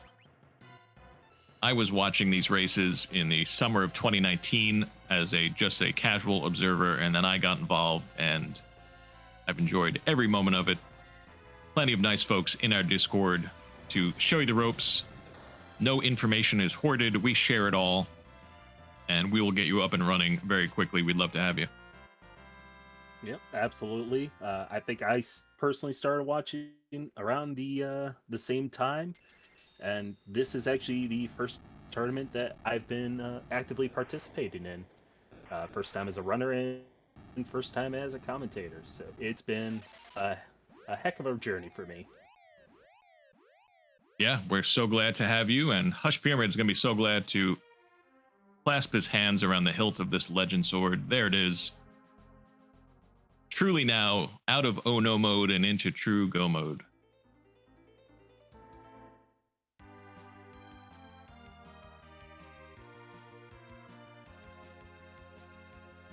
Yeah, must be breathing that huge sigh of relief and getting that Legend Sword. Just don't have to bash your head against the wall that is DC at the King spot. And super great job by Mel getting through that karate fight down at the Masamune altar. Mel now at 5 out of 6. Mel's been playing tremendously tonight. That early Zot gamble was very close to paying off.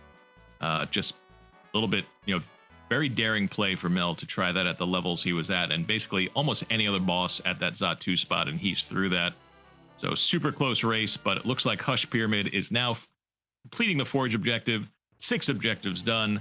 Hush Pyramid takes the win versus RPG Mel and takes the win, tying up this weekly matchup 1-1.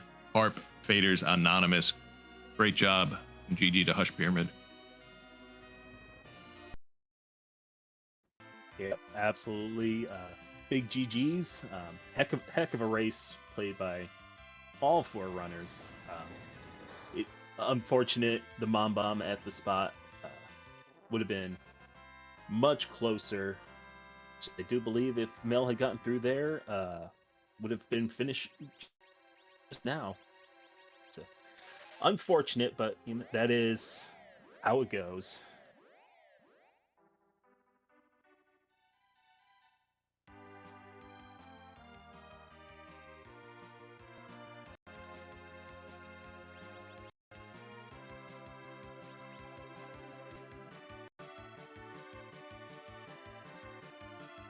Yeah, great job by Hush Pyramid. We won't be hearing from him tonight, but that is absolutely fine, and I hope he has enjoyed and is enjoying his victory. Tried to tangle with that DKC, as did Scratch Dragon, and just demonstrated the power of it to the chat. If you've never seen DKC in that spot, especially with the agility situation and the lack of the curse ring and the lack of the white mages, just nearly impossible.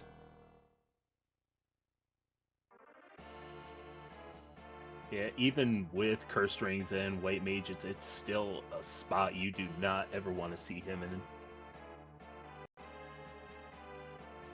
Yeah, if anyone ever ends up in a race against me and that's the king spot, I think you can count on me not doing it. And if you can do it and get the win over me in that situation, high five, fist bump, I'm okay with it.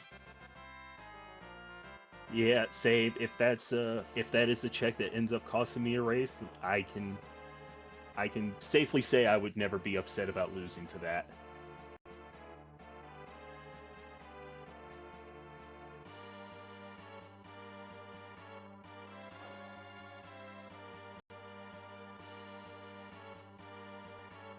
It's like our only runner tonight to be checking the last arm up in the giant, one of our key item potential locations.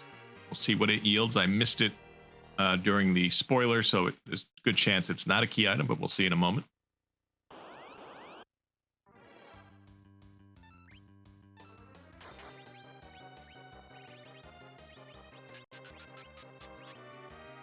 I missed it as well, but I'm seeing the pink tail on Hush Pyramid sides and Baron, so using that and all the other information we have, yep, just a defense sword, not a key item.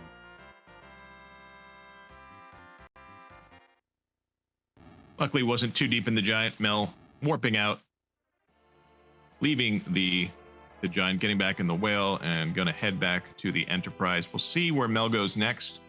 We also see Scratch making one of the decisions that will lead to seed completion by going up Zot to get that legend sword.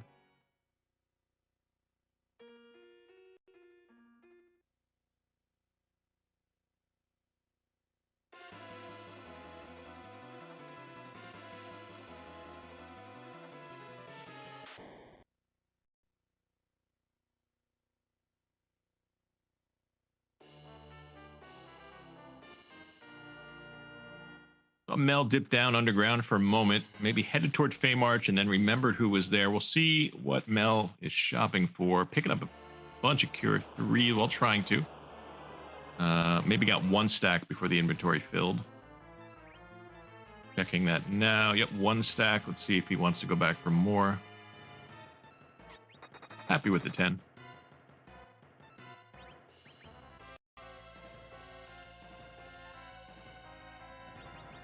Yeah, I think RPG Mel is just in one of those spots where you have options, but seeing all these .duns, probably just thinking, what's the quickest way to possibly get this through with?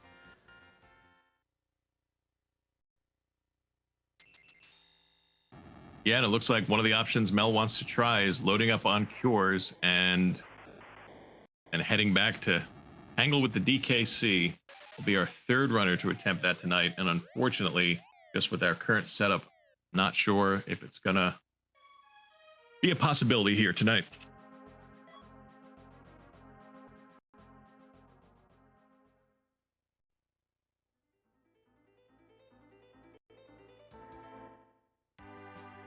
Yeah, very unfortunate. As much as I would love to see someone get through that spot, I think just with how this seed is going, it does not look like it is a possibility.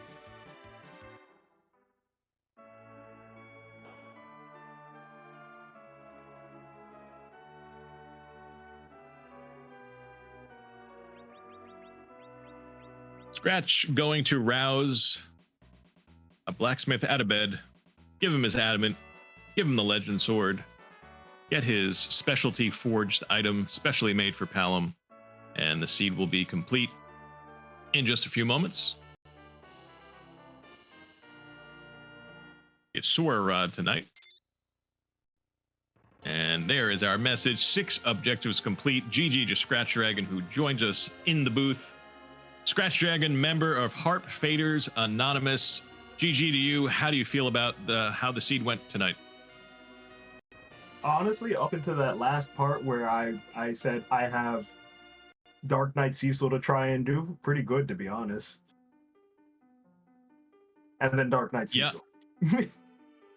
Yeah, I mean, that's just one of those bosses and one of those spots. It's just you need the perfect setup to do, and I 100% appreciate your efforts there, and it's just such a daunting amount of damage coming at you. But eventually you did make the decision to leave and go start hunting a different path to the end of the seed. You just kind of saw the numbers coming at you. What led to that decision? I mean, I had 5 done. There was how many spots left? There was I mean, in hindsight, maybe I could have done the one spot in the Fey March to check a chest on the off chance it was the legend. But like, there was just so many other spots that were open. It didn't make sense to go like item hunting to go and find it when the last objective was like right there. It's try it and win the seed, or fail at it and possibly lose. At that point, it was just like flipping a coin. Like, which way am I going to go? Yeah, definitely. And I'm assuming, or either you've talked in the race room perhaps, or with your opponent, or maybe you've seen any part of the restream, but it did end up being the harp giving the Luca key and allowing Plumeria Knight kind of a little bit earlier on, knowing that he had a way that he could avoid that DKC. Chat has been pointing out that the name of your team is Harp Faders Anonymous. Any thoughts about how that played into that decision, or is that just a check that you're just going to avoid regardless of team name? Truth be told, it doesn't really feel like doing harp is ever really worth it. I mean, I've been memed, but doing harp just seemed like, and given the options that I had at the time, just seems so incredibly slow unless I was gonna go look for anything. But I mean, I got memed out by Sylph Cave with seven checks and nothing in there. So I mean, why not? I suppose. But yeah, no, I think I'm gonna continue skipping harp. Yeah, I mean, not bad. This could, just be the exception this one time where harp actually paid out. But, next time you might decide to do it and it would just be a white shirt or something. Mm-hmm. Actually, my last 2 races, the harp paid out, so there's that.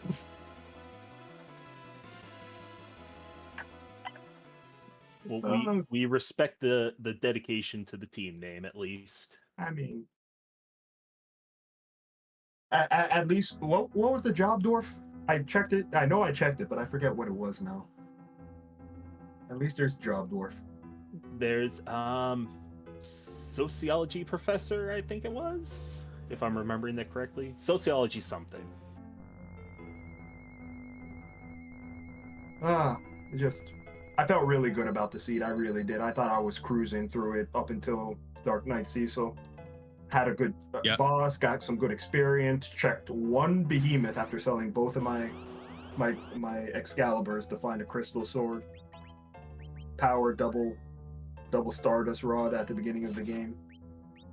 Yeah, I was going to ask you about that start. You see the seed dealt you 2 young black mages, and then you luckily made the trip to Mist rather early on and found those Stardust rods, and I bet you felt fairly comfortable seeing those early on.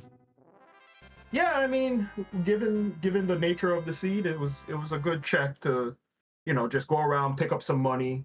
Went to Eblan early just to find some money in case I found something, and lo and behold, double Stardust Rod, which is great. Were you able? Yeah, you were able to afford 2 right off the bat because a couple runners went there early. Some didn't have enough for even one, and one runner I think could only buy 1. So yeah, having the ability to buy what you want when you see it for the first time is definitely an advantage that you used. And I love that lunar trap chest check just because of the high percentage that you knew that you might be getting the Excalibur back, but if not, that crystal sword even better. Yep, and then the experience was pretty nice too, because if you have a white mage, if you're lucky enough, you run into a behemoth, you cast Blink. Even luckier if you have a Cecil, and then you just try and damage it down to get enough experience to beat down whatever bosses that you need to fight if you go down there. And then your play in the Ribbon Room against the Magic Sisters, nice, clean, quick fight, good swap to the Arty Bow and the Mute Arrows to get through that extra quick. That was just purely an experience play with DKC in mind? Yep. Was hoping I could make enough experience between Sid and Cecil, maybe have a good enough agility that Sid could throw Cure 3s and Cecil would just damage down DKC.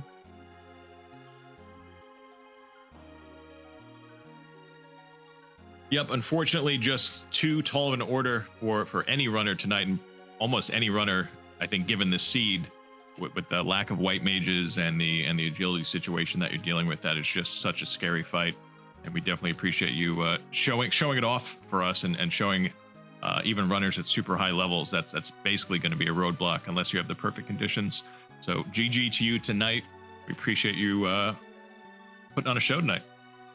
GG's. Thanks everyone. Thanks for the restream. Thanks to the commentators, and everyone play free Enterprise. You know you want to. Yes, please join us. We need to grow the Legion.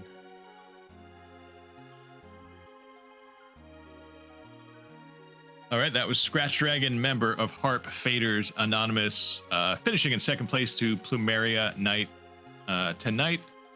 But yes, showing us the power of DKC. And it looks like, is this Mel's last objective while that interview was going on? We had another look at the Cave Magnus check leading to the Luca key here. And I think Mel's about to wrap up his seed. Yep, once Mel gets through this evil wall, that will be all 6 for him.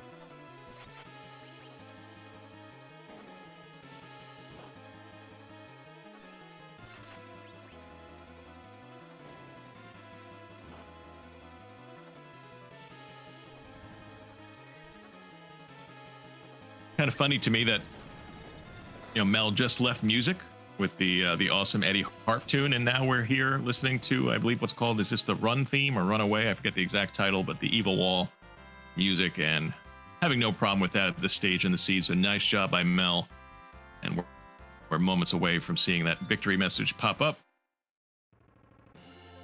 And GG to RPG Mel for completing the seed, finishing behind Hush Pyramid tonight. And joining us now, welcome Mel. GG tonight. Yeah. Little frustrated. My plays did not pan out. I'm saddened. Yeah. Want to absolutely praise the boldness of your Zot play, and just kind of heartbreaking the way that Mambam took you out there, because that did lead to the Legend Sword, and that would have been... Yeah. Just a little bit more damage.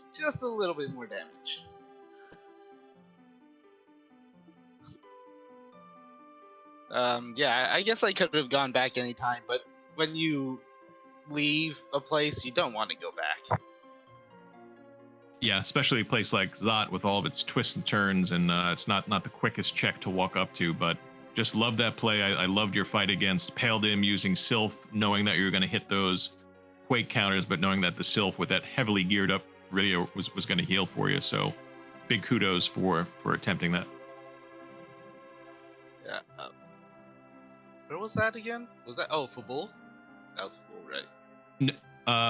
The Paildim, no, that was the Zot one leading before the Mom Bomb.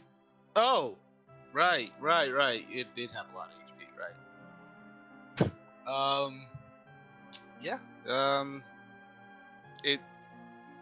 I don't know how to explain it. I just saw I can cure through it, and I was like, okay, Palam, you're benched. Yeah. Speaking of Palam, what do you think of that start with the double Black Mage? I don't mind it. I went a little too aggressive though, and spent at least 10 minutes just running into things I couldn't kill, and that was frustrating. And then I find something I can kill, and there's something else behind it I can't. Yeah. I'm not too upset with my play or anything. It's just the back of Sylph didn't pan out like I hoped. I know Hushed is a good player, so I really need an edge, so I gotta take a risk and go to the back of Sylph. That's what I did. Oh, Turns out I'm not sure I needed it. No, nothing wrong with taking a risk. You know, you never know if it's going to pay out until you actually try it. Yeah. I really wish I had found that magma key earlier, but obviously the Mad Ogres before the trap chest kind of made me go, nope. Still, I had plenty of money. That was plenty of money. I like that. I've been playing a lot of seeds where they just have been very stingy lately, and I don't mind having money at all. This is definitely one of the more generous seeds on the money front that I have seen, at least. Definitely ones that I've played, which was good because, like you said, we found those early Stardust rods. A lot of really good items early on, and just having that money to get them was a nice little boost in the early game for just about everybody. Yeah. Wish I had kept. What was the item I kept forgetting to equip? Ribbons. I kept forgetting to equip the ribbons. I bought 2 of them and just did not equip them with the right fights. That was, again, frustrating. It was just frustrating. I mean, I'm not upset, but it was a little frustrating. What were your thoughts when you saw the boss at the King spot in the Fame Merge? Ew. Just no. I was just no. I'm gonna need 6 reachable objectives. I mean 7 reachable objectives because I'm not fighting that thing. And then I ended up being curious. I think Hushed already finished. So Yeah. Hushed already finished. So I was just like, see if I can get through this fight. And couldn't. No, it just does too much damage. I know it does 700 in the sure spot.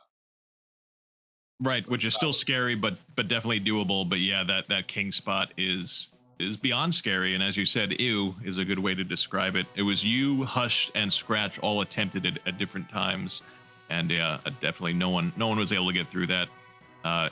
We were just discussing in the booth, and chat was discussing just that you would need the perfect setup, and this seed did not give you the setup necessary to defeat that boss in that spot. No. I was happy with my Golbez fight though. Anytime you don't have to reset out of a fight like that is definitely a plus. Yeah, definitely agree with that. A couple runners did have to reset that one, and you were able to get through that. So even though you personally, right? Even though you didn't get the win tonight, your teammate did. So the team matchup between Bimmy and Jimmy Eat World and Heart Faders Anonymous is 1-1 going into the final race, which I believe is going to be Friday night at 8. You going to be able to tune into that to watch your teammate try to take the week for your team? Yeah, definitely hyped for that. You have no idea how happy I was after my start to see Plumeria finish first. I was like, yeah, with the rough start, I was like, I'm probably not winning this.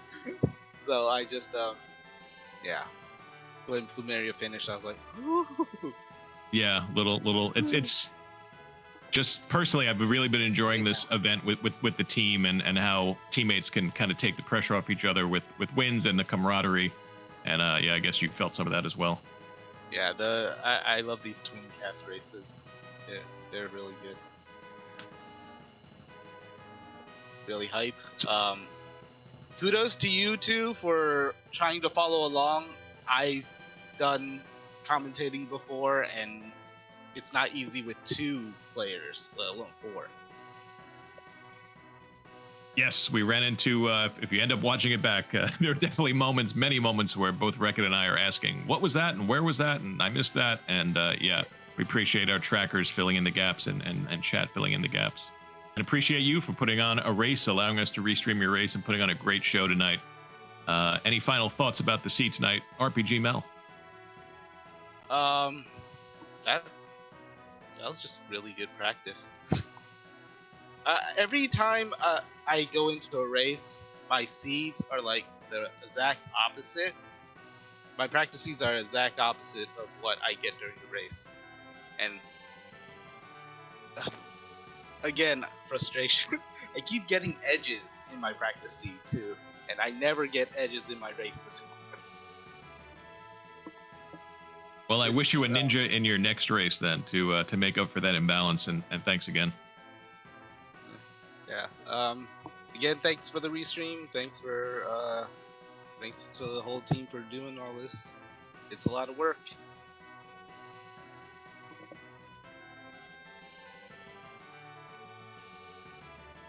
It is, but you know, I think we consider it a labor of love for this game and this community. Yeah, I really feel the love. Trust me. Thumbs up to all you. Well, GG to you, RPG Mel, and good luck in the next race. Thanks. So you might have heard me mention Friday 8 p.m. I don't think we know if it's going to be restreamed yet, but even if it's not restreamed, you'll be able to watch it. We provide links to the multi-Twitch or the Khadgar in our Discord. So even if it doesn't end up being restreamed, it's going to be CS Radical from Bimmy and Jimmy Eat World versus Jay Brunter Friday night, 8 p.m. The winner of that race takes the week for their team. So very exciting. And but we're not done here tonight. We're about to send you over to a race that I'm assuming has just started if they're on schedule. Free Enterprise 2 channel, the second half of our double header tonight, another twin cast with the racers from Team No Springs versus Bold Strategy. I'm excited to go watch that Wreck-It. You're going to be joining us over there? I will, at least for a little bit. I do have to excuse myself eventually, but I'll be around to catch the beginning of it at the very least. So, yep, thank you again to our last minute restreamer Niabari, the amazing trackers Bangagong and Maggie the Cat. And thank you, Wreck-It, for joining me in the booth. Lots of fun tonight watching our runners have to navigate around that DKC. It was a heck of a seed, and I had plenty of fun calling it with you, Korgs. All right, everyone, stick around. Free Enterprise 2, another race.